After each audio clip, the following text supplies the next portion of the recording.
Alright, ladies and gentlemen, we have one of my favorite engines to tune. It is the Mercedes-Benz 5.5 liter V8 twin turbo. This car right here, it's a SL63 AMG. We already did this car. There's another video, the link for it will be down below. We did turbos, downpipes, water methanol, and of course our tune. The car made 740 horsepower. It was tapering down on boost up top. The customer did some exhaust flow improvements and brought it back. We also tightened up the wastegates, and he's like, hey, can we get more out of it? Said, we'll try. No guarantees. Now I'm playing with the tune, trying to get more power out of it. Like to get as close as I can to 800 horsepower. But we are running into a couple of limitations. One of them, the transmission is tuned, but this car is making 820 foot-pounds of torque. One of the runs it made 880, not trying. I'm actually trying to break the torque down. It's going the wrong way. This is me pulling timing out of it, you know, throttle closure and doing some torque management stuff. Now we got the torque down to low 800s, but where I'm trying to raise boost in the mid-range and on up to keep the torque higher in the high RPM, the car is running out of fuel. Fuel pressure is dropping from like 3,000 psi down to like 2,000 psi, and the fuel trims are going crazy. Of course it misfires, so I let off. Now I'm gonna work some magic, see if I can play with the fuel system settings, the injection timing, pump settings and whatnot, to see if I can get it to hold fuel pressure up in the high RPM.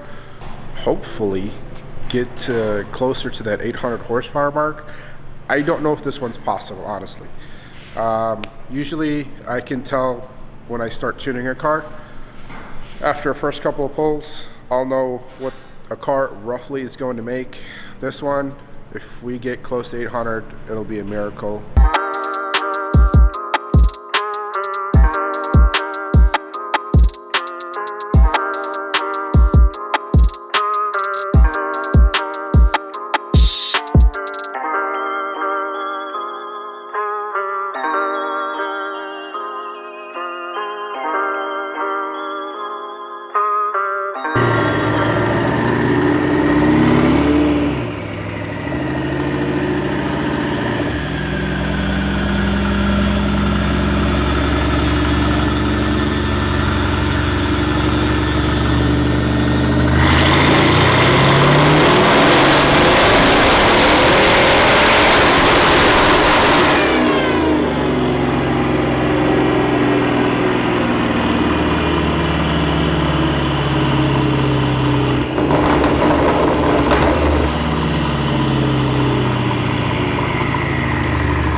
So this is the previous graph from last time. It made 741 horsepower. Let's rev it out all the way, see what the torque drops off. That's boost coming down. Today, played with the torque management. Got it actually to spool a little bit sooner. Don't mind this step. This is just me playing with the torque management to keep the transmission from being too pissy, because if I did it, it actually made 880 foot-pounds of torque down here, and it really didn't like that. So I'll fix it. I'll make it nice and smooth later. But right up here is when the car runs out of fuel, starts misfiring, and this is where I let off of it. So I'm trying to keep it around 19-20 pounds. It actually makes 21-22 right up here. If I can get it to hold like 20-21 all the way to redline, that would be phenomenal. I think that will get us 800. But realistically speaking, these cars, the wastegate actuators, they're vacuum operated. They're not pneumatic where boost opens them up. These, they run vacuum to hold them closed, which with vacuum you don't get as much strength out of them. It's actually half the force of a pneumatic one. So, but yeah, I mean, this is kind of where we're at. They're going to call it at a stopping point. I might mess with it sometime over the weekend, and if I can get it to make progress, you guys will just see the final results. So stay tuned.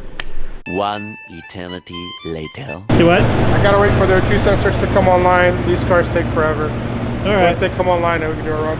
Cool. That's round 2. Fight! Round 2. Fight.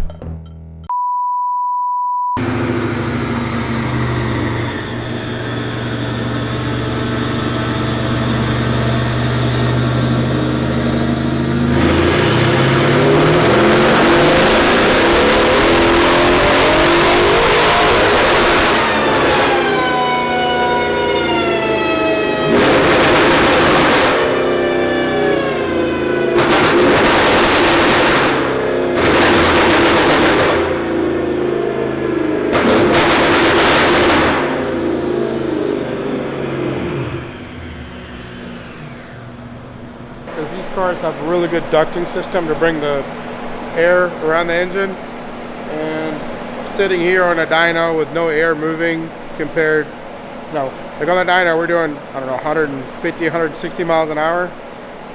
Or on the street you'd have real airflow that would suck the heat away from the engine and everything else around it, so it'd stay fairly cool. Where here on the dyno, everything is stationary. I mean, we got fans probably moving air at like 30 miles an hour, 40 at best. So just gonna give it a minute to cool down and then real dyno run.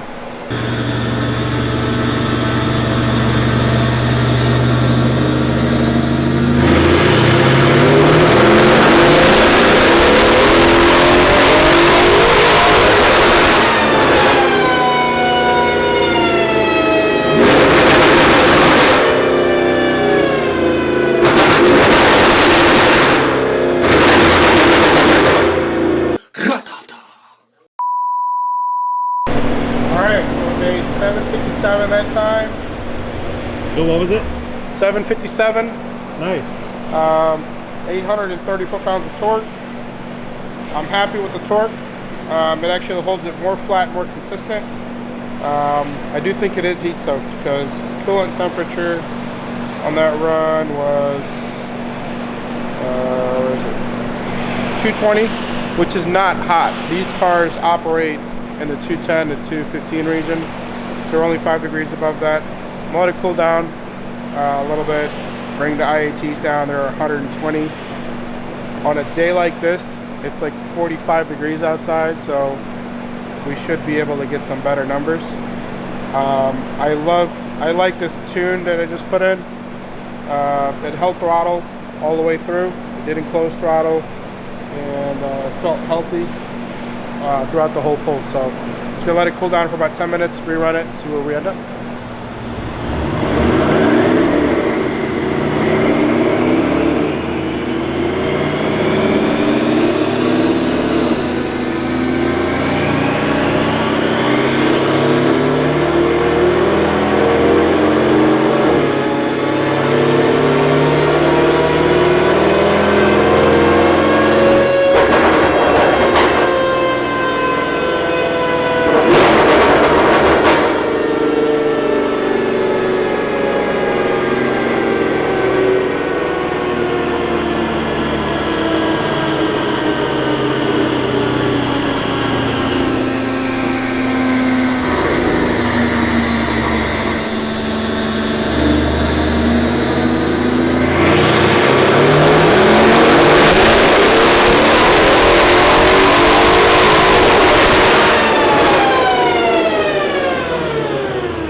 $779? 779, that's crazy. Damn. Alright. I think I'm done. I don't think I need to do anymore. I'm happy with that number. Yeah, fuel trims are at the highest are at 5%. They closed the throttle a little bit up top, but other than that, alright, I'm gonna try the other revision with the torque management changes made and see how it does. If it doesn't close the throttle and make the same power, we're gonna leave it alone. We're done. Cool. All right, ladies and gentlemen, thank you so much for watching. I really appreciate you guys, appreciate all the support. Like, comment, subscribe. Obviously, I hate asking for that, but if you can, your support means the world to us. Also, do me a favor, comment below as to what you want us to cover in the future, whether it's a technical topic, tuning topic, modifications, what fuels, whatever it is that you want to know about your sport car, modified car, performance car, anything gasoline, ethanol related. I'm happy to answer all your questions, but you got to let us know down in the comments.